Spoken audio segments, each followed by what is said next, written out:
오늘은 한 문장을 말하지 않은 대가라는 말씀으로 같이 좀 나누고자 합니다. 제가 지금 지난 설교 때부터 계속 지금 이 아시아 일곱, 소아시아 일곱 교회를 계속 다루고 있는데요. 하면서도 내가 이걸 왜 했을까? 쉽지가 않은 본문이기도 하고 그냥 다음에 할 걸 왜 이렇게 준비를 하게 됐을까라고 생각을 해보았을 때 지난 우리 초등부 선생님들과 함께 우리 전체 우리 주일학교 교사 선생님들과 함께 그 뮤지컬 요한계시록을 보고 오면서 그 안에 또 주신 감동이 있어서 이렇게 말씀을 좀 준비하게 되었는데요. 그럼에도 불구하고 여전히 좀 제게는 어려운 말씀이지 않을까 싶습니다. 오늘 이 버가모 교회는 진리를 타협하는 교회 중에 하나인 교회이기도 합니다. 먼저 이 교회의 사진을 좀 하나 좀 보고자 하는데요. 사진 한번 띄워주시겠습니까? 네, 지금은 뭐 유적만 남아있는 오늘날의 버가모라고 하는데요. 보시면서 아시겠지만 되게 웅장하고 그리고 산 중턱 위에 있는 300m 위에 있는 지역에 위치해 있는 버가모라고 합니다. 네, 사진 닫아주시고요. 근데 이 버가모가 그 당시 이 로마의 행정 수도였던 곳이기도 하다고 합니다. 근데 이 버가모 지역의 이제 특징 중에 하나가 무엇이 있냐면 이 양피지가 개발된 곳이죠. 이 양피지가 이제 우리가 그 전에 썼던 파피루스가 이제 이집트에서 발견되고 거기서 썼던 것이라고 한다면 그 다음에 나온 것이 이제 양피지입니다. 그러니까 파피루스보다는 더 얇고 더 쓰기 쉬운 이제 이 파피루스를 개발하게 되어지는데요. 그러면서 이 파피루스가 개발되면서 여기에 이 버가모 지역에 무엇이 가장 크게 들어왔냐면 도서관입니다. 도서관을 크게 들어왔는데 그 당시 20만 권의 책을 담을 수 있는 도서관을 그 당시 그러니까 BC죠. 그 전에 만들었던 곳이기도 하죠. AD에. 자, 그런데 이 또 다른 이 버가모 지역의 특징이 한 것이 뭐가 있냐면 그리스 로마 신전들의 중심지기도 했습니다. 큰 네 가지 신전이 있었는데 첫 번째는 제우스, 또 두 번째는 디오니소스, 이 뭐 술과 환락의 신이라고 하는, 그리고 아테나 신, 전쟁과 또 지혜의 신이라고 하는, 그리고 이름도 독특한 아스클레피오스. 저 처음 들어봤어요. 이게 뭔가 찾아보니 이것이 치유의 신 혹은 뭐 구세주라고 불리는데요. 한번 사진 한번 띄워주시겠습니까? 네, 이게 아스클레피오스라고 합니다. 자, 근데 이 신이 옆에 들고 있는 게 혹시 무엇인지 아시겠습니까? 네, 뱀과 지팡이. 자, 근데 이 뱀과 지팡이가 지금 오늘날에도 엠블럼으로 쓰고 있는 하나의 기구가 하나 있습니다. 혹시 아시는 분 계실까요? 의사. 네. 맞습니다. 다음 거 한번 보여주시겠습니까? 네. WHO에 이 엠블럼을 쓰고 있다고 합니다. 자, 근데 우리가 이 지팡이와 뱀을 보면 우리는 뭐가 생각이 나야 되죠? 맞습니다. 정답입니다. 자, 노뱀과 우리는 지팡이가 생각이 나죠. 근데 세상에서는 이 뱀과 지팡이, 그리고 이 아스클레피오스라고 하는 그리스 로마 신을 따라서 이 WHO를 엠블럼을 넣었다고 하죠. 자, 이렇듯 우리는 이 세상과는 별개로 하나님 주시는 그 말씀대로 살아가려고 하지만 세상은 하나님과 말씀과는 별개로, 그리고 그것을 본따서 하나님과는 조금 별개의 것을 가지려고 하는 것을 보고 있습니다. 자, 근데 아까 말했던 것처럼 여기 그리스 로마 신이 많다고 하지만 또 무엇이 있냐면 황제를 위한 신전이 있었습니다. 근데 보통 이 신전을 모시는 황제는 죽은 사람을 모실까요? 산 사람을 모실까요? 죽었던, 말 그대로 뭐 전에 있던 이 황제를 이제 섬기는 건데, 독특하게도 그 당시 어떤 신을 섬기냐? 아우구스투스, 이 황제를 모시던 신전이 있었던 곳이기도 해요. 그러니까 황제가 살아있을 동안 신전을 지은 최초의 신전이 이 버가모 지역에 있었다는 거예요. 자, 근데 이 특징들을 보면요, 뭐가 지금 발달되어 있었다고 했죠? 책, 그리고 신전, 그리고 뭐 황제를 모시는 신. 그러니까 하나님과는 전혀 상관없는 곳이에요. 말 그대로 세상에서 중요하게 여길 법한 것들만 만들어 놓은 곳이라 이야기할 수 있죠. 그래서 예수님이 이 버가모를 뭐라고 부르냐면 오늘 본문 말씀에 있습니다. 우리 2장 13절 우리 2장 13절 같이 한번 읽어보도록 하겠습니다. 시작. 네가 내가 어디에 사는지를 내가 아노니 거기는 사탄의 권자가 있는 데라. 내가 내 이름을 굳게 잡아서 내 충성된 증인 안디바가 너희 가운데 곧 사탄이 사는 곳에서 죽임을 당할 때에도 나를 믿는 믿음을 저버리지 아니하였도다. 아멘. 아멘. 그 앞에만 한번 좀 띄워주시겠습니까? 앞 구절만. 2장 14절 맨 처음. 네. 여기 보면 네가 어디에 사는지를 내가 아노니 거기는 사탄의 권자가 있는 데라. 즉 그러니까 이곳에서는 하나님과 상관없는 사단이 그곳을 다스리고 있는, 그곳을 꽉 움켜잡고 있는 이 버가모 지역에 대해서 말씀하고 있는 것이죠. 자, 그런데 우리 지난번에 제가 서머나 교회를 이야기하면서 그곳에서 순교했던 사람에 대해서 이야기를 했는데 혹시 누군지 기억하시나요? 폴리카.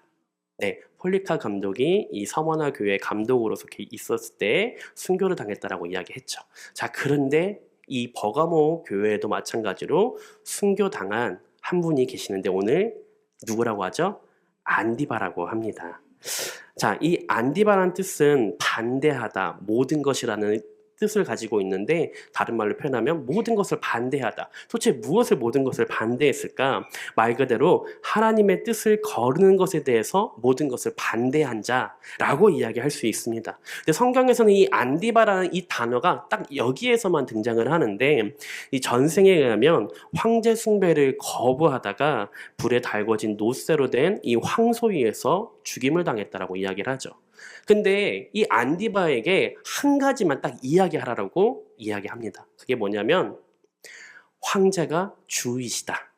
이 한마디만 하면 내가 너를 살려주겠다. 이 한마디인 거예요. 다른 말 아니에요. 자, 여러분 어떻게 하시겠습니까? 황제가 주님이시다 라고 이야기한다면 여러분 하시겠습니까? 지금은 안 하겠다 하시겠죠. 지금 안 하겠다 하실 거예요. 왜냐면 지금 나랑 별로 상관없는 이야기인 것 같으니까. 지금 그런 일이 별로 없는 것 같으니까. 근데 우리는 스스로 대를 위해서는 희생할 마음이 있는데 되게 조그만, 되게 사소한 것으로는 희생하지 않을 때가 더 많은 것 같습니다. 내가 죽으면 죽으리다라고 고백을 하지만 실생활에서 살아갈 때 어떻게 살아가죠? 때로는 조그만 것에 타협을 하고 살아가고 조그만 것에 맞춰가며 살아가는 것을 우리 실생활 모습에서 많이 보게 되어집니다. 내가 순교하려면 순교하겠습니다. 저도 그래요. 저도 순교하려면 저 순교할 수 있을 것 같아요. 근데 조그만 것은 포기 못 하겠어요. 앞뒤 말이 안 맞는 것 같죠. 근데 저희의 인생이 그런 것 같아요. 자, 그러면서 우리 예수님께서는 이 버가모 지역에 대해서 버가모 교회를 이야기하면서 이 안디바, 충성된 증인 안디바, 그리고 그와 함께 따르는 자들을 깊이 사면서 그들에 대해서 칭찬한다라고 말을 하고 있죠. 그러니까 이 버가모 교회도 칭찬할 것이 한 가지가 있고 또 두어 가지 책망할 것이 있다라고 합니다. 이 두어 가지 책망할 것은 무엇이 있는지 오늘 좀 본문을 통해서 같이 좀 보고자 하는데요. 오늘 그 전에 우리 2장 12절 다시 한번 좀 읽어보도록 하겠습니다. 2장 12절입니다. 같이 읽겠습니다. 시작. 버가모 교회 사자에게 편지하라. 좌우에 날성검을 가지신 이가 이르시되. 아멘. 각 7교회마다 우리 예수님에 대해서 표현하는 방식이 있는데, 자, 근데 이 버가모 교회에서는 예수님을 뭐라 표현하냐면 좌우에 날성검을 가지시니가 라고 이야기합니다. 우리가 검을 생각하면 어떤 것을 떠오르죠? 칼, 베는 거, 다른 사람을 찌르는 거 라고 생각을 하죠. 자, 근데 이 좌우의 날성검을 누가복음 2장 35절에는 또 뭐라고 이야기하냐면요, 예수님께서 태어나시고 난 이후에 시므온이라는 선지자가 아기 예수님을 딱 들고 예언하시는 그 장면인데요. 우리 같이 한번 읽어보겠습니다. 시작. 또 칼이 내 마음을 찌르듯 하리니 이는 여러 사람의 마음의 생각을 드러내려 함이니라 하더라. 아멘. 그러니까 뭐예요? 칼이 내 마음을 찌르도록, 무엇이 옳고 그른지 알 수 있도록 찌른다라고 이야기를 합니다. 자, 그러니까 예수님이 칼일까라는 그 질문에 히브리서 4장 22절에는 뭐라고 이야기하냐면요. 한번 띄워주시겠습니까? 같이 읽겠습니다. 시작. 하나님의 말씀은 살아있고 활력이 있어 좌우의 날선 어떤 검보다도 예리하여 혼과 영과 및 관절과 골수를 찔러 쪼개기까지 하며 또 마음의 생각과 뜻을 판단하나니. 아멘. 하나님의 말씀을 날카로운 칼과 같아서 혼과 영과 골수를 찔러 쪼개며 사람들의 마음과 속을 감찰하신다라고 말씀하고 있죠. 자, 흥미로운 사실은 무엇이냐면 지금 예수님이 좌우의 날선검이라고 이야기를 하고 있어요. 근데 그 당시 이 버가모 지역에 또 제가 여러 이제 구절을 찾아보고 이 특징을 찾아봤는데 뭐가 있냐면 이 버가모 지역이 황제를 숭배하는 신전이라고 이야기했잖아요. 더 나아가서는 여기가 행정 수도라고 이야기를 했어요. 이 행정 수도로서 근데 로마는 아니에요. 로마의 수도는 아닌 거예요. 자, 근데 이 황제 숭배를 너무 잘했던 이 버가모 지역에게 로마 제국이 이 도시에게 뭘 줬냐면 사법권과 사형권을 줬어요. 이 말이 뭐냐면 굳이 로마까지 가지 않아도 자체적으로 사형을 집행할 수 있는 도시였다는 거예요. 그런 권한이 주어진 도시가 이 버가모, 그러니까 이 칼이 어찌 보면 상징일 수도 있는 이 도시 가운데 예수님께서 뭐라고 말씀하시는 거예요? 내가 좌우의 날선 검, 그 어떠한 검보다도 예리한 검이다라고 말씀하고 있는 거예요. 세상에서 말을 하는 다른 사람을 죽이고 마는 그런 칼을 말씀하시는 것이 아니라 내 마음에 영혼을 찔러 쪼개기까지 말씀하시는 분, 그 예수 그리스도에 대해서 말씀하시면서 그분이 어떠한 분인지 이 버가모 교회에게 다시 한번 말씀하고 있는 거예요. 너희가 사단의 칼을 두려워하느냐? 아니면 하나님이 주신 그 예수 그리스도의 말씀을 두려워하느냐라고 말씀하고 있는 것입니다. 우리는 무엇을 두려워하며 살아가고 있습니까? 우리는 이 세상 살아가는 가운데 우리는 세상보다 아니면 예수님을 더 존귀하며 두려워하며 살아가고 있는지 아니면 세상을 더 두려워하며 살고 있는지 말인지 오늘 한번 같이 좀 돌아보고자 합니다. 그러한 가운데 이 예수님께서 이 버가모 지역 교회에게 두 가지 책망할 것이 있다라고 이야기하면서 오늘 본문 말씀 좀 찾아보고자 합니다. 우리 2장 14절입니다. 2장 14절 같이 한번 읽어보도록 하겠습니다. 시작. 그러나 내게 두어 가지 책망할 것이 있나니 거기 내게 발람의 교훈을 지키는 자들이 있도다.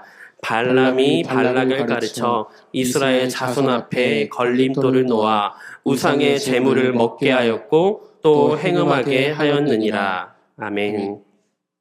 자, 이 이야기가 어디에 등장을 하냐면 아시는 분들도 계시겠지만 민수기에 등장을 합니다. 이 발람이라는 이 사람에 대해서 민수기 22장에서 25장까지 보게 되어지면 이 이야기가 되게 복잡하게 전개되는데 제가 좀 간략하게 말씀드리도록 하겠습니다.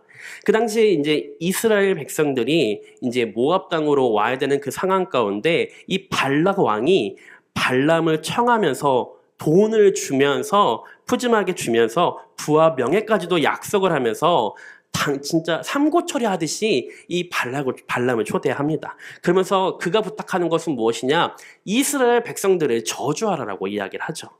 자, 그래서 당신이 복을 비는 자는 복을 받고 당신이 저주하는 자는 저주를 받을 줄 내가 아노니 이스라엘을 저주하라라고 이야기를 하면서 민수기 22장 6절 어떻게 나오는지 한번 보도록 하겠습니다. 같이 한번 읽어보겠습니다. 시작. 우리보다 강하니 청하건대 와서 나를 위하여 이 백성을 저주하라. 내가 혹 그들을 쳐서 이겨 이 땅에서 몰아내리라. 그대가 복을 비는 자는 복을 받고 저주하는 자는 저주를 받을 줄을 내가 알미니라. 아멘. 그러나 이 발람은요, 그들과 함께 가지도 말고 이스라엘 백성을 저주하지도 말라는 말씀을 듣고 가지 않아요. 그러니까 하나님의 말씀을 듣고 순종하는 이 발람의 모습을 보게 되어지는데, 그러면서 22장 12절 우리 같이 한번 읽어보도록 하겠습니다. 시작. 하나님이 발람에게 이르시되 너는 그들과 함께 가지도 말고 그 백성을 저주하지도 말라. 그들은 복을 받은 자들이니라. 아멘. 그러자 이 발락이 두 번째로 사람을 보내면서 더 큰 대가를 지불하겠다고 초대를 하죠. 하지만 발람은 여전히 거부합니다. 이 발람 왕이 그 집에 가득한 은금을 줄지라도 여호와의 하나님의 그 말씀을 어겨 덜하거나 더하지 못하겠다면서 거부 의사를 표현하죠. 자, 여기까지 보면 어때요? 발람이 좋은 선지자 같죠. 자, 우리도 이제 또 아시는 분들 계시겠지만 이 당나귀를 타고 가다가 어떻게 되죠? 결국에는 당나귀가 멈추는 것. 하나님의 사자가 앞에 있으므로 멈추는 것을 보게 되어집니다. 자, 그런데 이 발람이 25장 사건에서 어떻게 등장을 하냐면요. 민수기 25장에는 그러니까 이 발락 왕에게 한 가지 제안을 해요. 자, 이 발람이 내가 이들을 저주하지는 못하는데 내가 당신에게 한 가지 제안을 하겠어요. 그게 어떤 제안이냐면 이스라엘 사람들을 미혹할 수 있는 것을 내가 알려줄게요 라고 이야기하면서 민수기 25장에는 이스라엘 백성들이 이 모압 여자들과 음행하기 시작했다는 이야기가 나오게 되어져요. 모압 여자들이 바알 신들에게 제사할 때 이스라엘의 남자들을 청하여서 바알 신에게 절하게 하고 먹고 마시게 하는 이야기가 민수기 25장에 등장을 합니다. 자, 그런데 본래 이 바알 제사는요, 여사제들과 제사에 참여한 남자들이 이 성관계를 하는 피날레를 하는 그런 장면들이 있게 되어지는데, 그렇기 때문에 이 바알 제사에 초청받아간 이스라엘 남자들이 모압 여자들과 이 행음을 하는 것을 매우 자연스러운 일이라고 이야기를 하고 있는 것이죠. 그러니까 보게 되어지면 발람이 한 것은 없어요. 저주하지도 않아요. 그들을 축복하지도 않지만 단 하나만, 축복도 하지만 딱 하나만 해요. 발람 왕에게 한 가지 제안을 하는 거예요. 자, 이스라엘 사람들이 어떻게 하면 무너지는지를 알려주게 되는 거예요. 그래서 오늘 요한계시록 2장에 뭐라고 이야기를 하냐면, 제가 읽겠습니다. 발람이 발락을 가르쳐 이스라엘 자손 앞에 걸림돌을 놓아 우상의 제물을 먹게 하였고 또 행음하게 하였느니라. 그러니까 발람이 발락을 가르친 거예요. 근데 걸림돌을 놓게 했다는 거야. 걸림돌을. 그 걸림돌을 뛰어 넘어가게 하는 것이 아니라 무조건 넘어질 수밖에 없는 상황을 만들었다라고 본문은 이야기를 하죠. 자, 그러면 다른 성경에서는 발람에 대해서 어떻게 이야기하느냐? 우리 베드로후서 2장 15절입니다. 베드로후서 2장 15절 같이 읽겠습니다. 시작.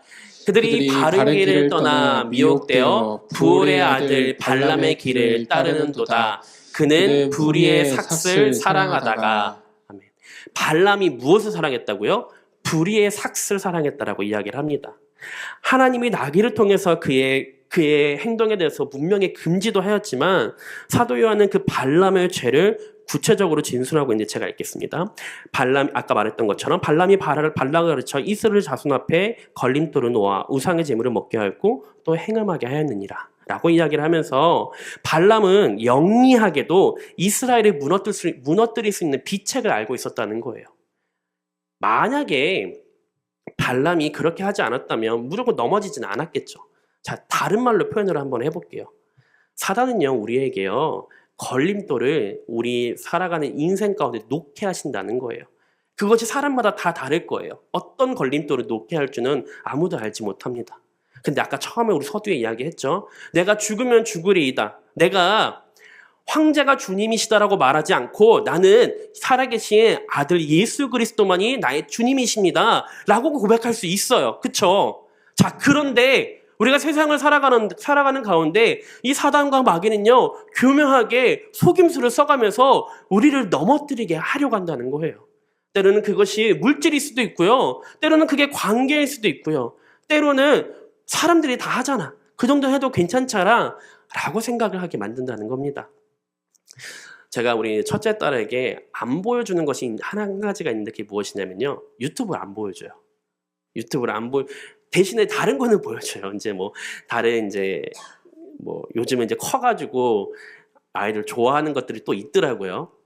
좋아하는 게임도 있고요. 근데 유튜브만큼은 제가 안 보여주려고 하는 이유가 뭐냐면 계속 연계 또 뭘 타고 넘어가면 아이들하고 상관없는 유튜브들이 너무 많이 나오는 거예요.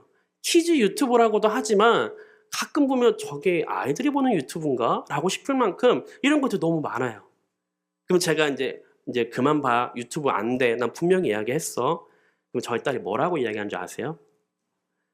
아, 애들 다 보는데요. 애들 다 봐요. 저만 이거 몰라요. 딱 이야기해요. 그러면 부모님의 마음이 그냥 보여줄까? 이 생각이 듭니다. 근데 단 한 가지 안 돼. 그래도 안 돼. 내가 차라리 다른 거 보여줄게. 그거는 조금 다른 거 보여줄게. 이거 너무 폭력적이거나 때로는 막 여자가 화장을 해서 나오고 막 이런 게 너무 많더라고요. 그래서 이게 자녀 가진 부모님은 다 공감하실 텐데 어디까지 끊어줘야 되고 어디까지 이걸 허락해줘야 될지 모르는 상황이긴 하지만 제 안에서는 그래도 여기까지는 안 돼라고 이야기를 하죠. 근데 저희 딸이 말했던 것처럼 그래도 여기까지는 하는데요. 그래도 쟤네들도 하는데요. 제 친구도 하는데요. 스스로 타협점을 찾아가려고 하는 거예요. 근데 문제가 뭐냐? 너무나 잘 알겠지만 한 가지를 하면 두 번째 쉬워요, 안 쉬워요? 너무 쉬워요. 두 번째가 쉬우면요. 세 번째는 더 쉽죠. 한 번이 두 번 되고 두 번이 세 번 되고요. 그걸 알기에 차단을 하려고 하는 겁니다. 자, 그런데 우리에게도 마찬가지입니다. 내가 보기에 좋은 것, 내 유익과 내 만족을, 내 쾌락을 느끼게 하는 것이 무엇인지 한번 돌아보시길 바랍니다. 나의 인생에 너무 집착하다가 주님의 말씀이 무엇인지 모르고 살아가고 있지는 않는지, 안다 하더라도 그것을 버리게 되는 것들이 무엇이 있는지 말이죠. 바로 이 발람의 가르침을 따라가고 게임에 넘어간 사람들과 우리는 무엇이 다른지 돌아봐야 한다는 것입니다. 우리가 만약에 이러한 유혹 가운데 있다면, 그리고 어떤 유혹에 여러분이 넘어지고 있는지, 똑같은 실수로 똑같이 반복하고 있는 죄가 무엇이 있는지 여러분 돌아보시길 바랍니다. 예수님의 사랑이 있으니까 괜찮지 않을까? 중요한 건 있어요. 그러면서 이 두어 가지 책망할 것이 있다라고 이야기하면서 발람의 교훈과 한 가지 니골라당에서 이야기를 하고 있는데요. 우리 15절 말씀 같이 한번 읽어보도록 하겠습니다. 15절 말씀 같이 읽겠습니다. 시작. 이와 같이 내게도 니골라당의 교훈을 지키는 자들이 있도다. 아멘. 자, 이 니골라당을 가르침을 따르는 자들이 있다고 하는 이건 간략하게만 이야기를 하며 하나님의 내구래주고 주신 사랑이 있기 때문에 다 괜찮아. 우리 어떤 것을 행해도 돼. 우리 죄 지어도 괜찮아. 하나님 우리를 용서해 주시거든. 우리를 사랑해 주시거든. 쉽게 말하면 이거예요. 하나님은 사랑이시니까 이런 것들 크게 문제되지 않는다고 보았던 것들이 이 니골라당의 교훈입니다.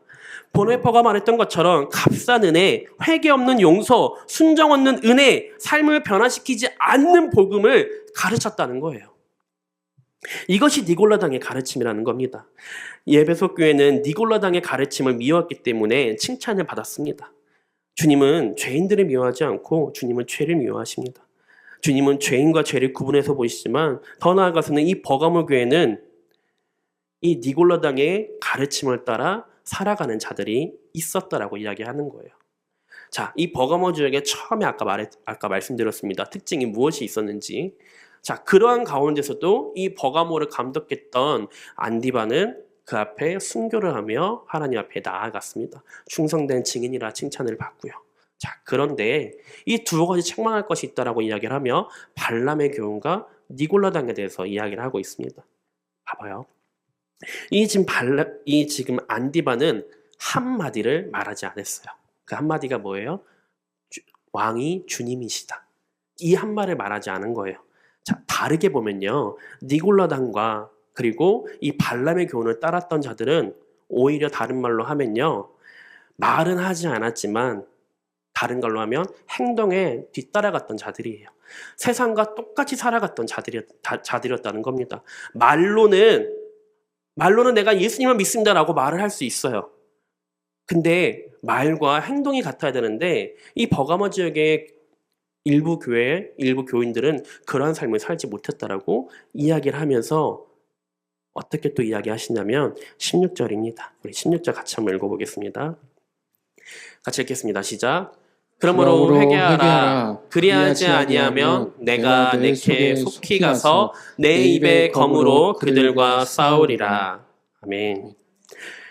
지금 예수님께서 한 번에 기회를 더 주시고 계신 겁니다. 협박이 아니라 기회를 주시는 거예요.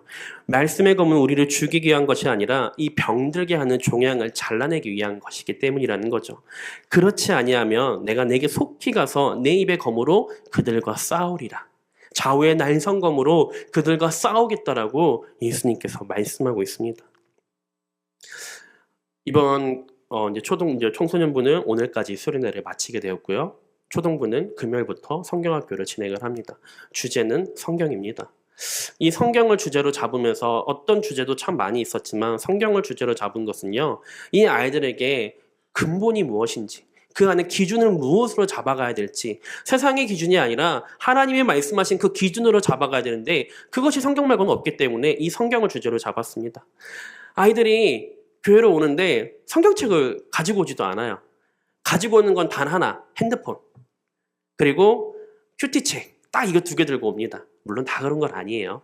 자, 그런데 이 아이들에게는 성경책이 중요한 것이 그냥 집에 다 있으니까 안 가지고 올 수도 있겠다 생각은 하지만, 그러니까 이들에게는 성경책이 그렇게 중요한 것이 아니기 때문이라고 생각이 들어졌어요. 성경의 기준이 되지 않으면, 하나님의 말씀의 기준이 되지 않으면요, 세상의 그 가르침, 세상의 그 교훈을 따라 넘어갈 수밖에 없다라는 겁니다. 세상에서 말을 하는 것이 진실인 것 같고 진리인 것 같고, 교회에서 말을 하는 것이 예수 그리스도가 주시다라고 이야기를 하고 하나님께서 이 모든 것을 만드셨다라고 이야기하는데 세상과는 반대되는 것을 계속 이야기하고 있거든요. 그럼 무엇이 진실이고 무엇이 진리인지 이들이 분별을 하지 못하는 거예요.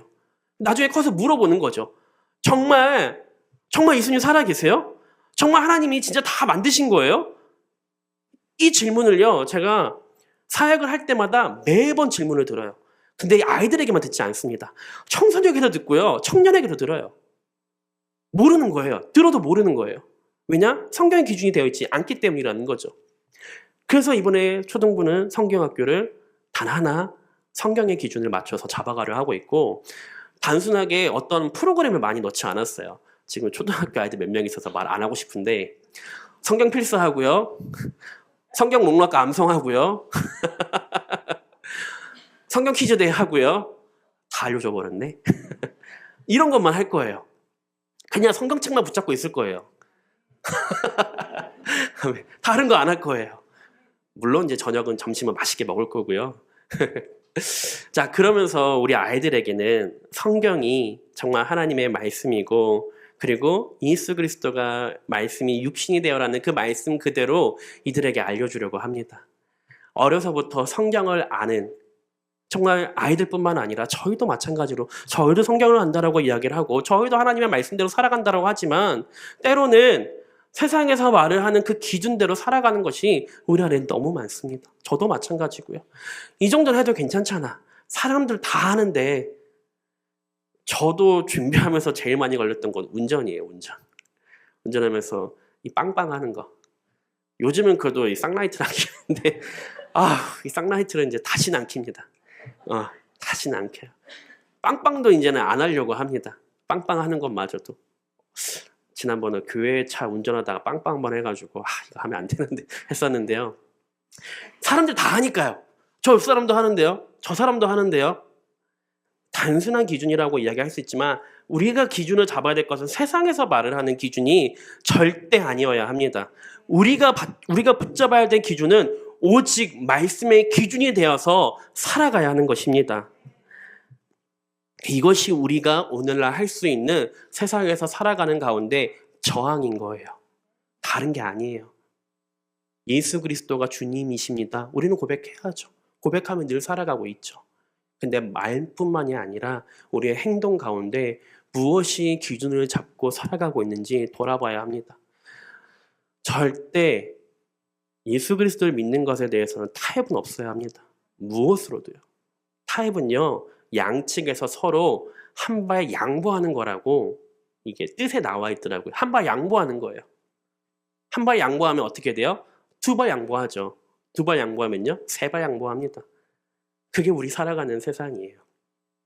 세상은 여전히 우리를 넘어지게 하려고 하고, 세상은 여전히 우리에게 걸림돌을 주려고 합니다. 넘어뜨리게 하려고 하고요. 그러할 때마다 우리가 붙잡아야 될 기준은 단 하나, 말씀을 기준으로 삼아 우리가 살아가야 될 줄 믿습니다.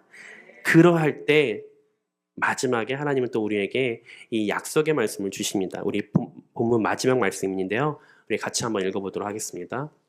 16절입니다. 16절, 17절까지 같이 한번 읽어보도록 하겠습니다. 시작. 그러므로 회개하라. 그리하지 아니하면 내가 내게 속히 가서 내 입의 검으로 그들과 싸우리라. 귀 있는 자는 성령이 교회들에게 하시는 말씀을 들을지어다.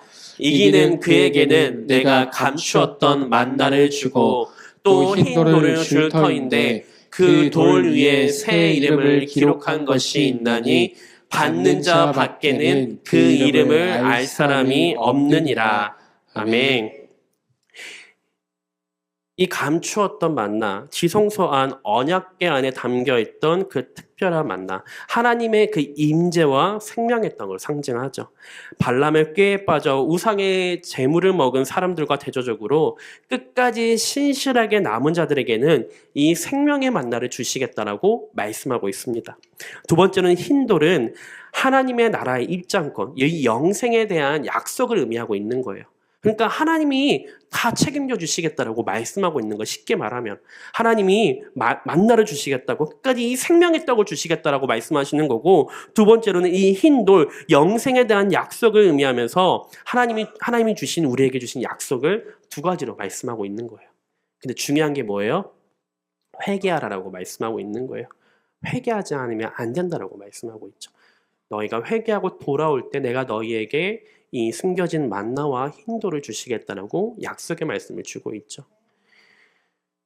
하나님은 우리에게 이렇게 말씀하면서 우리에게 다시 한번 그분 앞에 서라고 말씀하고 있습니다. 오늘 우리에게 주신 이 약속의 말씀을 붙들어 살아가게 될 때 우리뿐만 아니라 내 가족에게도, 내 자녀에게도 어떠한 것으로도 타협하지 마시길 바랍니다. 진짜 이 타협이 되게 무서운 것 같습니다. 살아가는 가운데 자녀들과 어떠한 것으로 타협할 때가 있고, 물론 어떠한 것으로 인해 타협할 때가 있는데, 그게 하나님과 상관없는 것이라면 물론 타협할 필요는 충분히 요지는 있을 것 같습니다. 그런데 하나님과 관련된 것이라면, 하나님과 함께하는 그 무엇이 있다고 한다면 그것만큼은 타협하지 않아야 한다는 것이죠. 이게 타협되는 순간 아까 말씀드린 것처럼 계속 타협할 밖에 없는 상황이 계속 벌어지게 될 거예요. 저와 여러분에게 오늘 하나님이 주시는 말씀, 다시 한번 말씀드립니다. 무엇으로도 타협하지 마시고 오직 하나님의 그 말씀의 기준 삼아 살아가는 저와 여러분 되시길 주님의 이름으로 축복합니다. 바라기는 저와 여러분 모두가 이 세상을 이기는 그리스도인, 그리고 이기는 교회가 되어서 감추어진 만나와 흰돌을 받아 누리는 이 복된 인생을 살아가는 저와 여러분 되시길 주님의 이름으로 축복합니다.